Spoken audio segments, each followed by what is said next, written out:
saying democracy, democracy, democracy. The Honorable Prime Minister is talking to podcasts all over the world, talking about freedom to criticize and democracy and democratic processes. We welcome it. But for a democracy to function, it is vital that its electoral processes be above board and above question. The legislative department in the law ministry is the nodal department which controls all spending for elections, for polls, for appointment for the poll members. The Honorable Finance Minister this year allocated 300 crores for voter ID cards, allocated 600 crores for election expenses, allocated 19 crores for EVM machines. But here we have an election commission that is refusing to give 100% VVPAT paper trails. It is refusing to make 17C forms public. It is refusing to give us new additions and deletions to the voter list.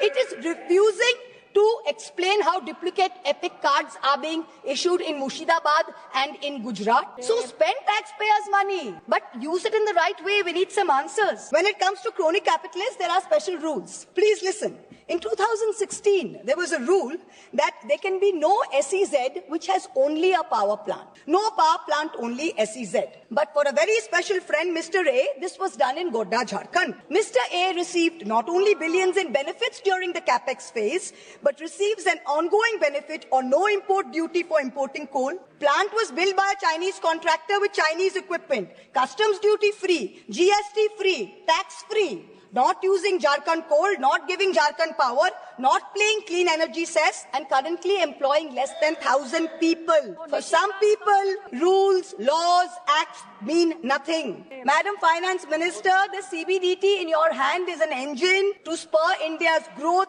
through transparent and progressive taxation. Please do not turn it into another rogue agency like the ED and the CBI, who have essentially become professional collection agents for this government.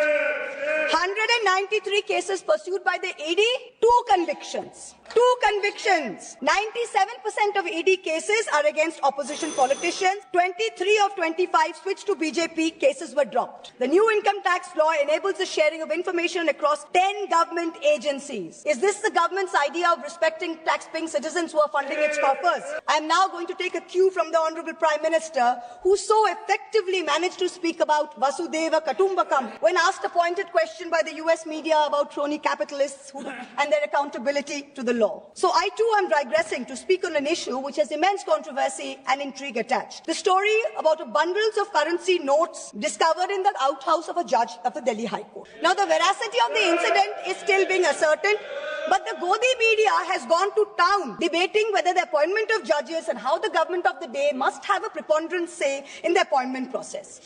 We saw the Sushant Singh Rajput case suicide and how an innocent woman was vilified by the Godi media and name dragged through the mud. Same thing happened in my case. Now you see this media are trying to mahol banao. They're trying to toe the government line to suborn the higher judiciary. Someone who cannot be named in this house presides over a neighboring chamber has already added his 2 cents and said how he thinks that the government should do away with the collegium system. Mark my words, just like the Election Commission has been emasculated by the government takeover of its appointments process, this brouhaha and media plans are the beginning of an effort to bring back something like the NGAC with complete government control and do away with the collegium system. Honorable Chairperson, sir, Honorable Chairperson, Madam, I've been allotted 18 minutes by my party, so I hope I'll be able to get the entire 18 minutes. I'm starting my stopwatch now.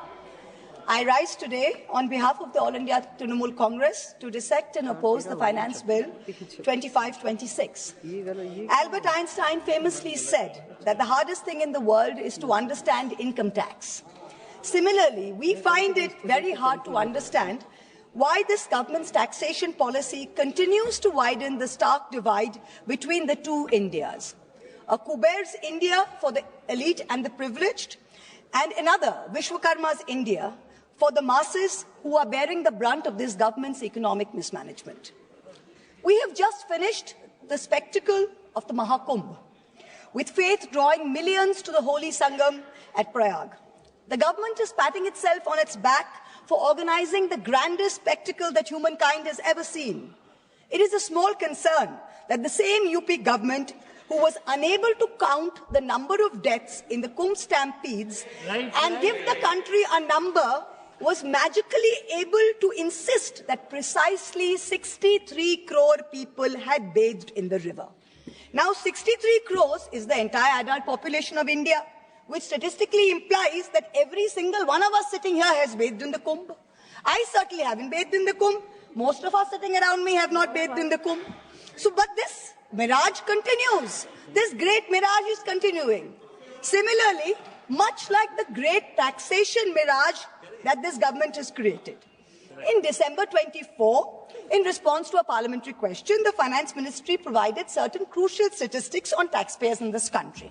What did we learn? We learned that there are 8 crore people in this country who filed taxes.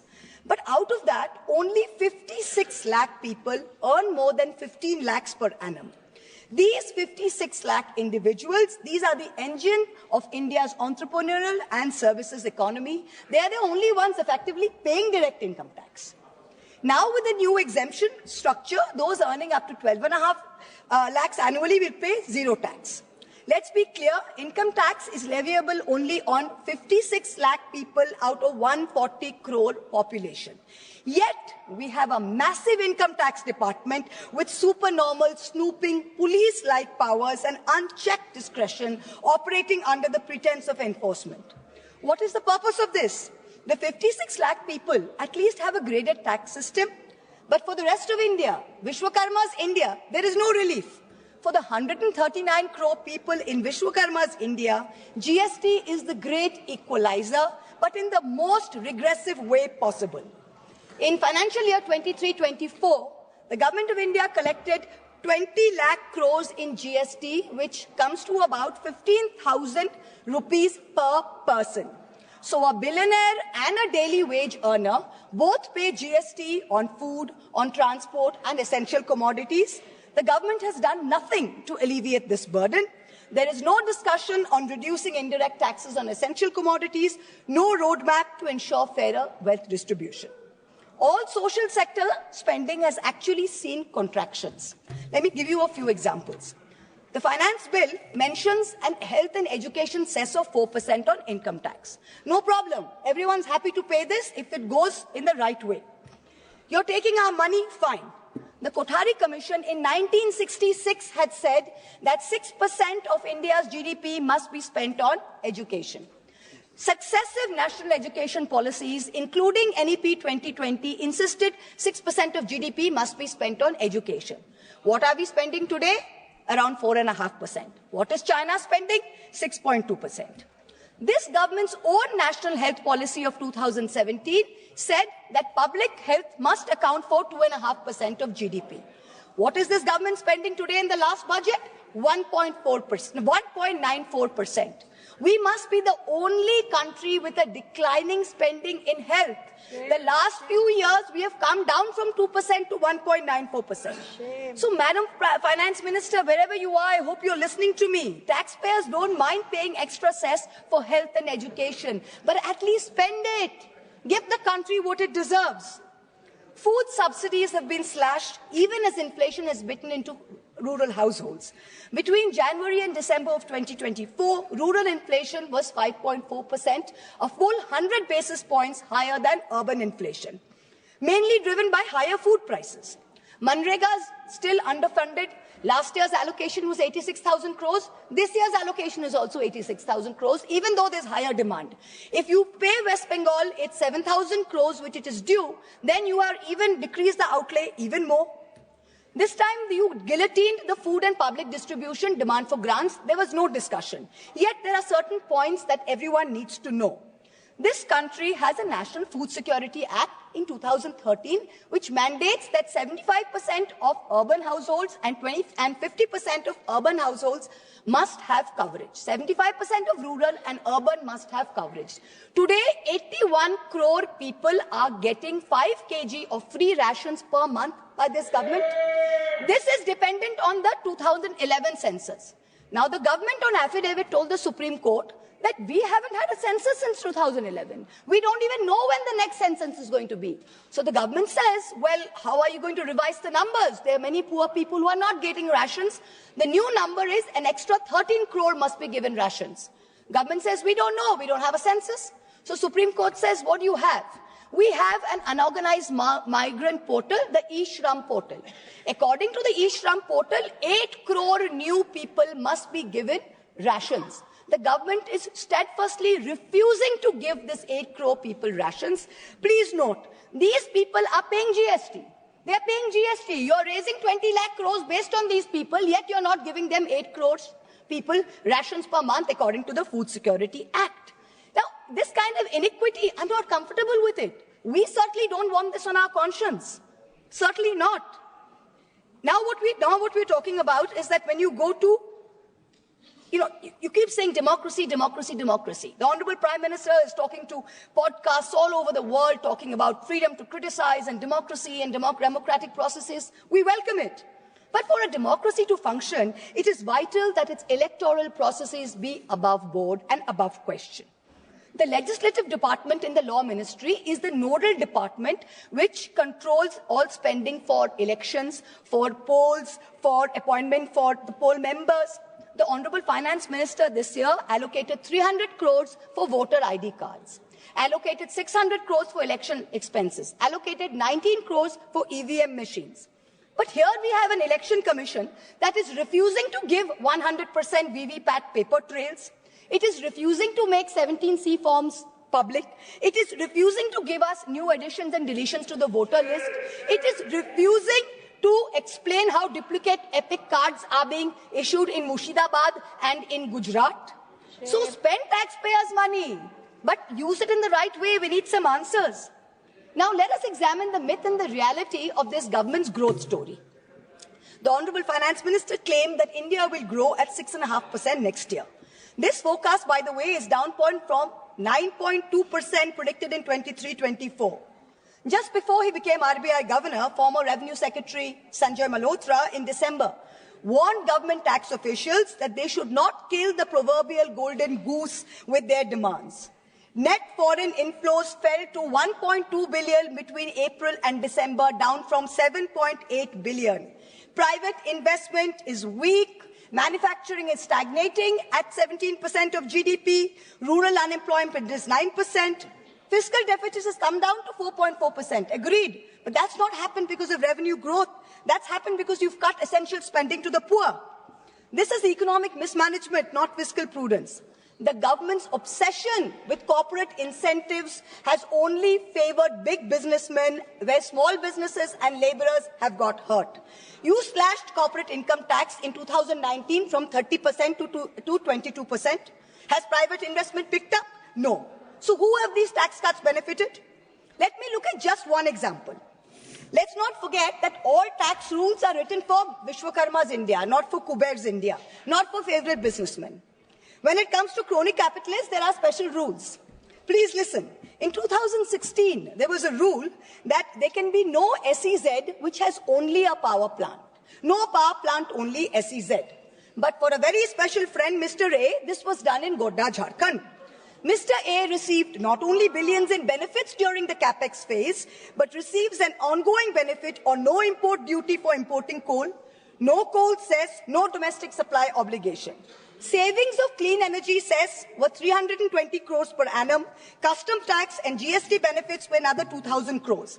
Now that things with Bangladesh have soured, the government has said you can sell power domestically. But have you recovered the back interest and the taxes which were meant for the SEZs?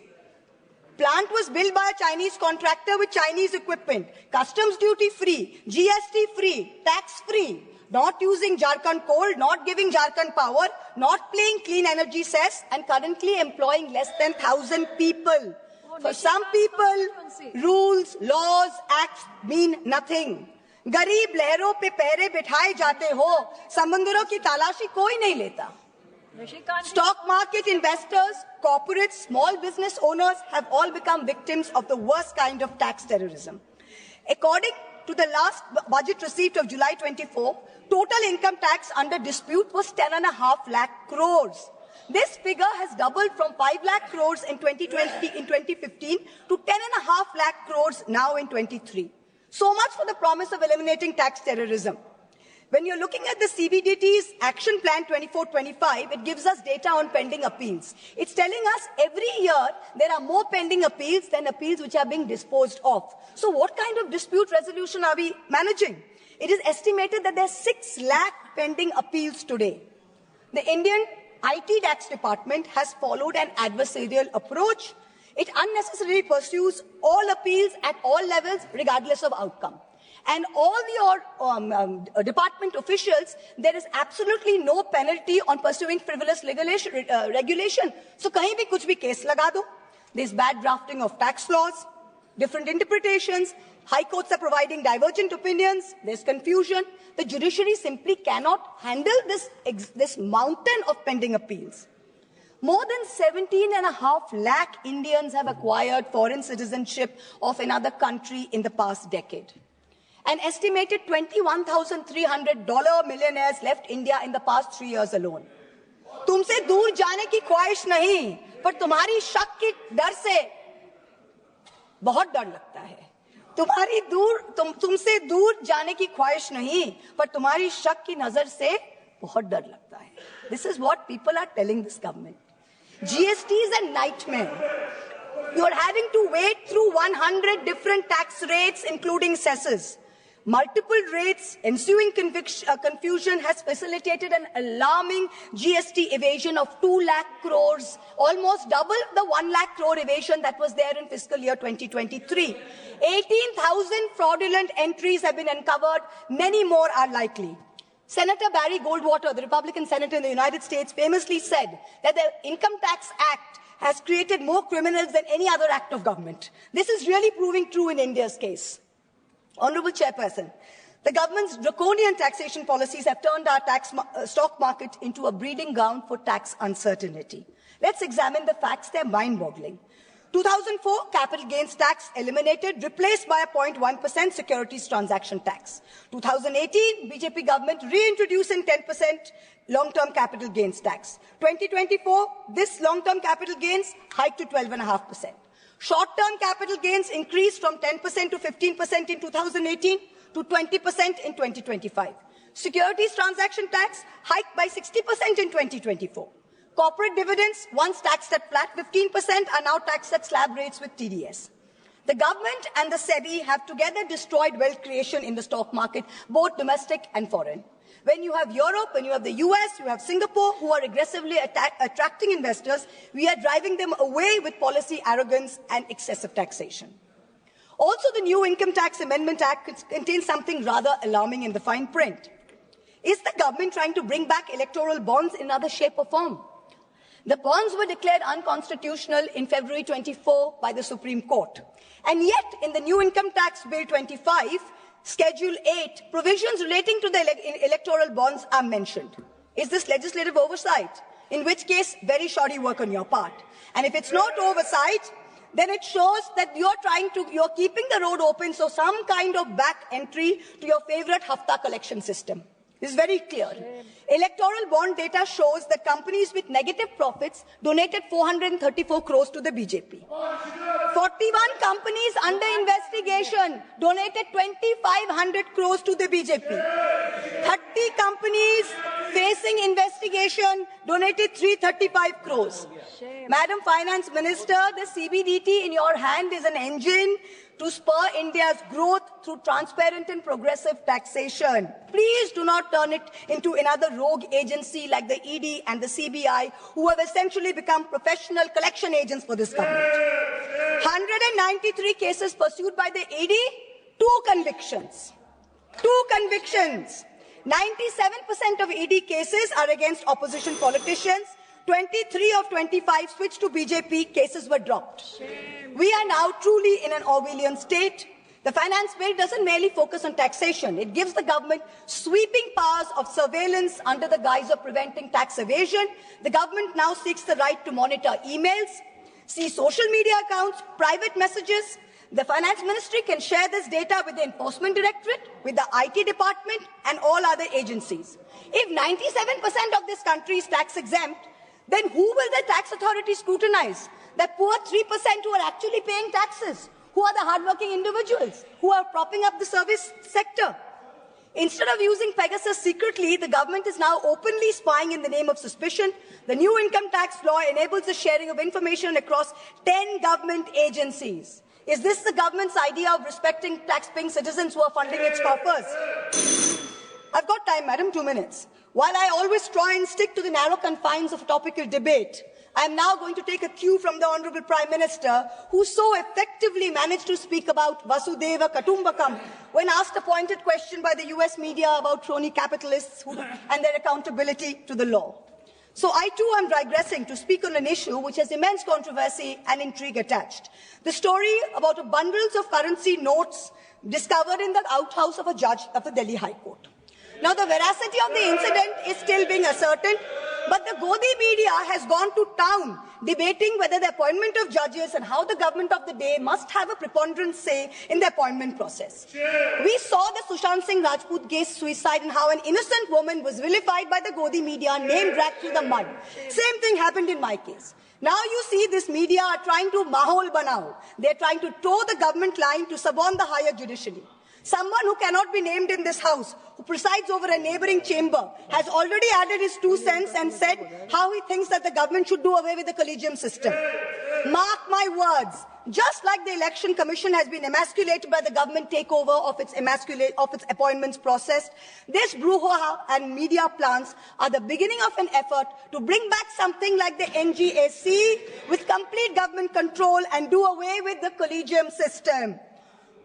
No amount of money apportioned to the judiciary will be of any avail unless its independent character is zealously guarded. This is something that we in this House must be allowed to debate. Coming back to the finance bill, it is nothing but a testament to this government's flawed economic vision. I oppose this bill because it taxes the wealth creators, ignores, I've got 10 seconds, madam, ignores the poor and empowers the government with unchecked powers of intrusion. India deserves better. I end by quoting George Orwell in 1984. Every record has been destroyed or falsified, every book rewritten, every picture has been repainted, every statue and street building has been renamed, every date has been altered. And the process is continuing day by day and minute by minute. History has stopped. Nothing exists except an endless present.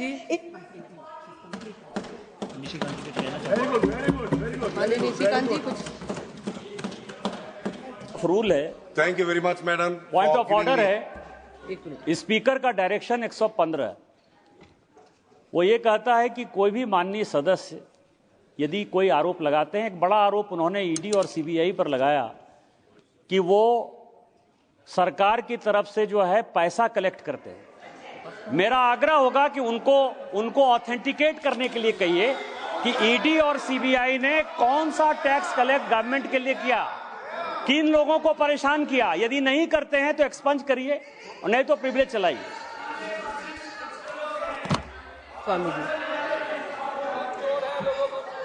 Thank you very much, madam, for giving me an opportunity to speak on this Finance Bill 2025.